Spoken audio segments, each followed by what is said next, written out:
What is going on, everybody? It's Alex, come back at you with another video, and today we are doing the Giants 7-round mock draft per request of Jason Crespo. So thank you guys for actually continuing to comment and asking for teams. So we got plenty more to go, trust me. I love the fact that you guys are asking for it because we'll deliver it, and a lot of teams we're going to need to continue redoing. Cowboys, you guys have a higher pick. Niners, you definitely will have a higher pick. Patriots, we're going to be getting there too. We got Eagles request as well, Cardinals, Dolphins. We got it all coming, guys, and I really appreciate the fact that you guys are doing this. And this video is special because I want you guys to comment down below your Q&A. So I'm going to be doing this over the next couple videos, probably the next 3 videos. I'm going to ask you guys to leave questions down below because I'm going to be doing a Q&A video for once because good old Camel Wolf did request it. So I'm going to give it to you guys. I mean, obviously I haven't done that yet, and we're over 200 subs, so absolutely awesome, but I think I owe you guys one. So definitely leave all your questions down below. And again, continue commenting. It's so fun seeing comments of both you guys and me talking, as well as you talking with other people, as well as me. It makes it fun. So thank you guys again. Let's keep it rocking. We're over 210 subs. Insane. I'm absolutely flabbergasted. It's nice seeing every day something new happening. But the Giants. We're gonna start the draft and we'll talk about it. This is definitely an interesting team. Definitely has a multitude of routes that we can take this, right? Because we could go quarterback, right? Justin Fields is contending for now the #1 spot with how well he's playing this season.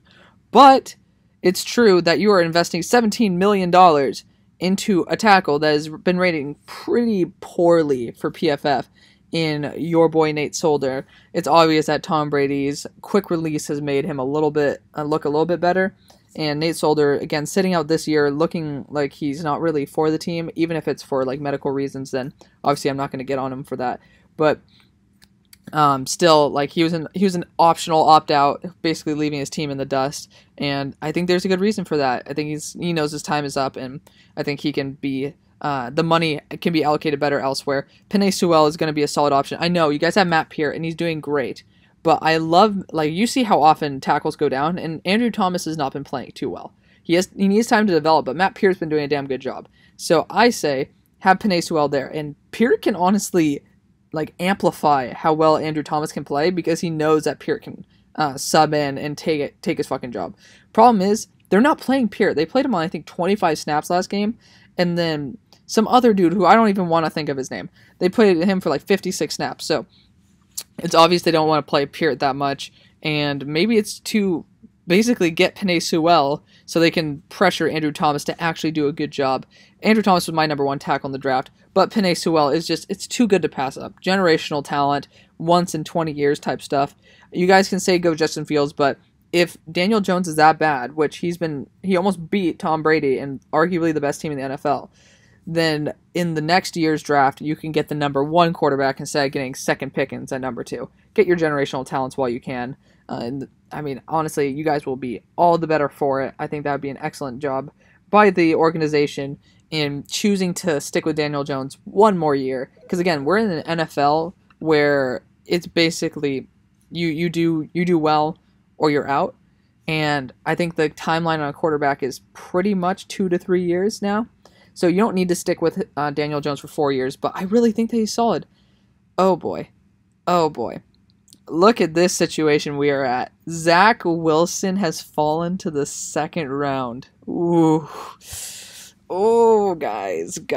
I'm about to, eat my own words. So, I don't know if we're going to be willing to take this pick. Zach Wilson, if you guys want to know my take on him, I've been watching this other YouTube channel. You guys should definitely follow it if you are really into the nitty-gritties of basically quarterback analyzation.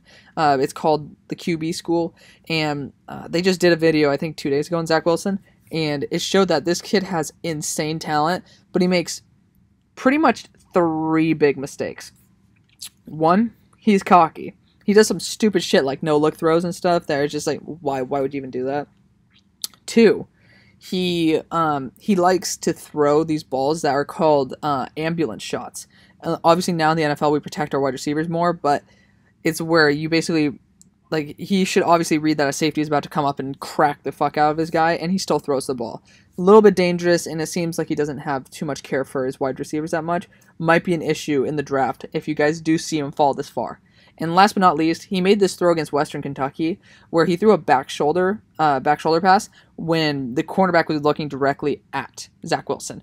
And the problem with that is the whole entire point of a back shoulder throw is that the corner doesn't know where the ball is going to be, but if the cornerback can see the ball is purposely underthrown or like purposely thrown to the behind, he's in the perfect position. So Zach Wilson, those are his only problems. Everything else is amazing. Definitely something that we're going to be looking at right here. We could be going Josh Myers. If I'm not mistaken, Halapio is your center, and that doesn't seem like it's a great idea. But obviously, Quincy Roche is another amazing option here. Rondale Moore, I mean, we're going Rondale Moore. I don't understand why the hell they would put him down at 43. I know he skipped this year, but Rondale Moore has exponential value. He is so good, so talented, and what this team needs is some more speed. I know Darius Slayton's a great deep threat, but Rondale Moore is just that gadget player, and we always talk about this, our former co-host and then myself, we always talk about how you want to mirror your division. What's in your division? Jalen Reagor and Alshon Jeffrey, and you have all these deep threats. You also have CeeDee Lamb, Amari Cooper. You have speed threats. And Rondale Moore is going to be able to challenge the hard secondaries. And you guys are biting yourselves for trading away Odell Beckham Jr. Maybe not right now, but the idea that if you had Odell and he was still Odell, like, I don't think you'd want Dexter Lawrence for that. So we're going to be going Rondale Moore here.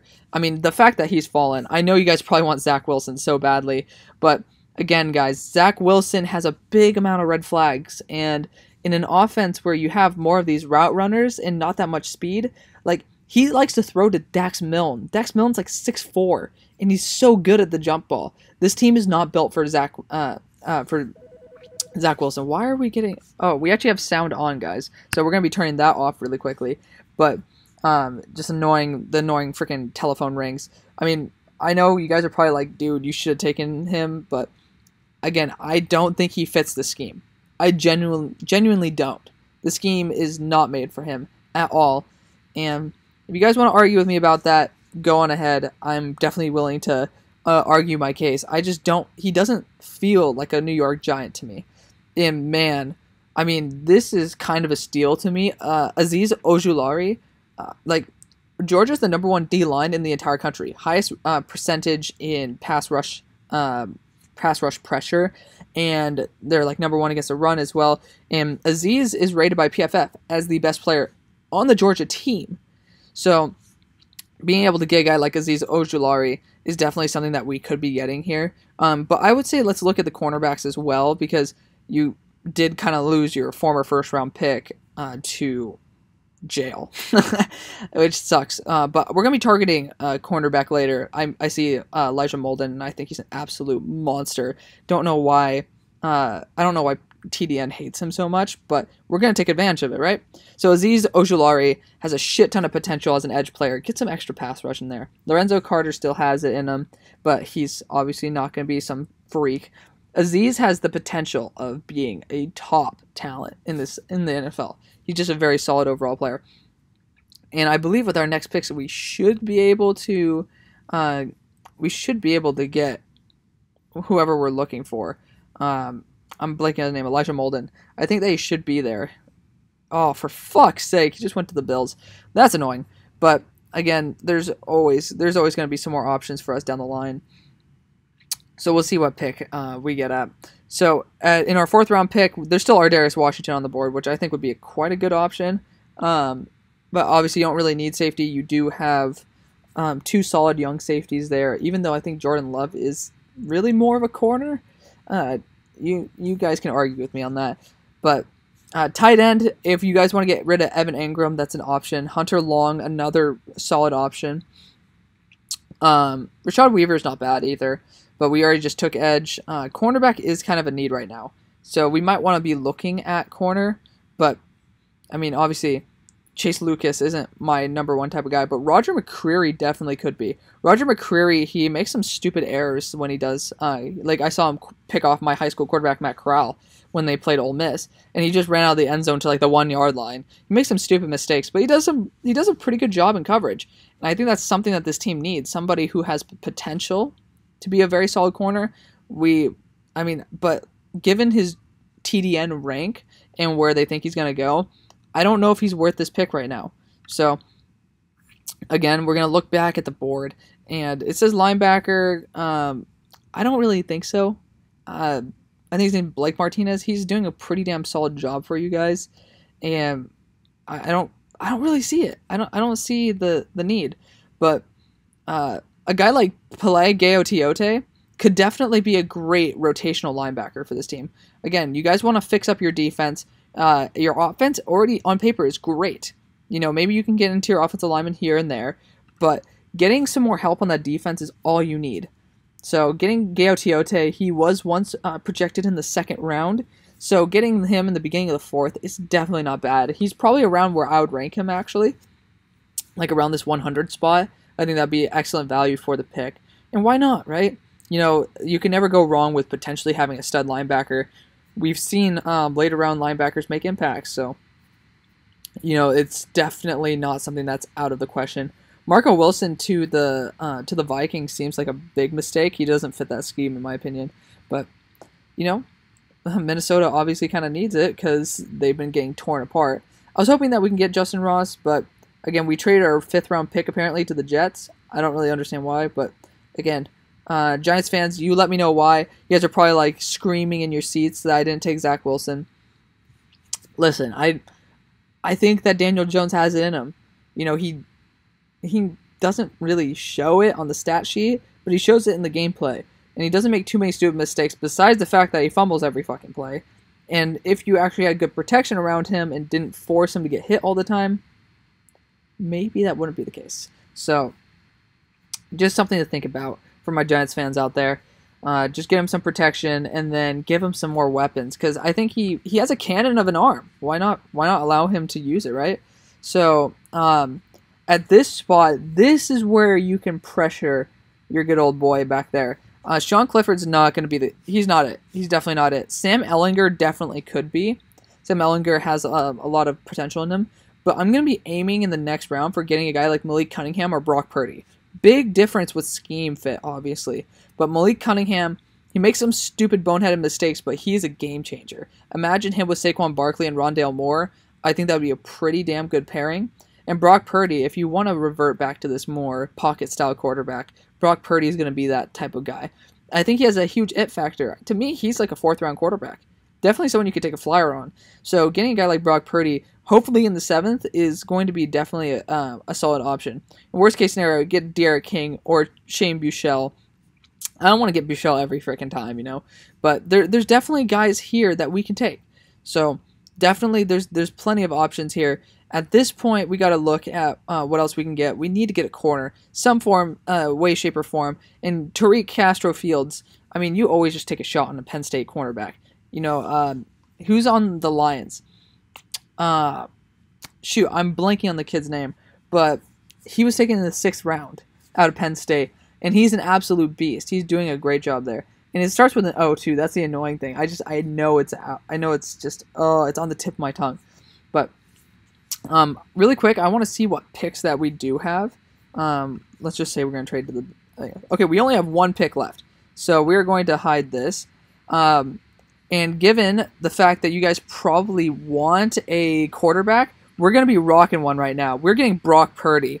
Brock Purdy is literally Eli Manning 2.0 in my opinion. He can make every single throw. He does a very good job as the Iowa State quarterback. He was previously ranked in TDN as a 1st-round quarterback. PFF loves this guy. He has all the mechanics that you want. He sometimes makes some boneheaded mistakes, but let him sit behind Daniel Jones and be a great backup to him. Why not? He's definitely somebody who could potentially be a solid starter. To me, he's a top 10 quarterback in this class, and I mean, being able to get a top 10 quarterback in the 6th is not a bad choice. I'm going to have to look at my draft board for this, but if I'm not mistaken, Brock Purdy is like the 6th quarterback on my board. So it's definitely no joke whatsoever when it comes to how good he can be.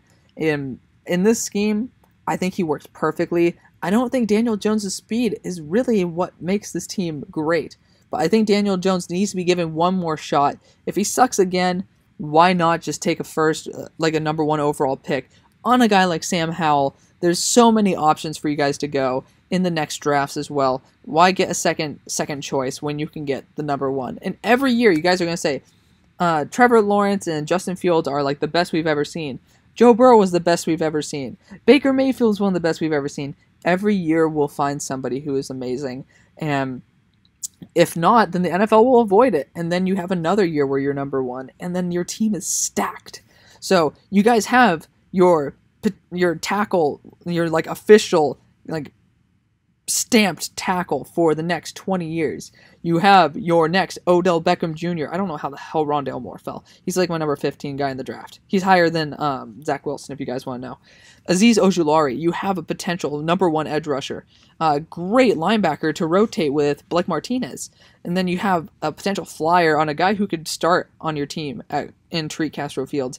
And then Brock Purdy, he's somebody who can come in and actually possibly do better than Daniel Jones. And you're getting that in the 6th. You guys may be mad that I didn't go Zach Wilson here, but I think in the long run, Rondale Moore and Brock Purdy are going to be a lot better in my eyes than getting Zach Wilson and somebody else in the 7th or in the 6th. So let me know what you guys think.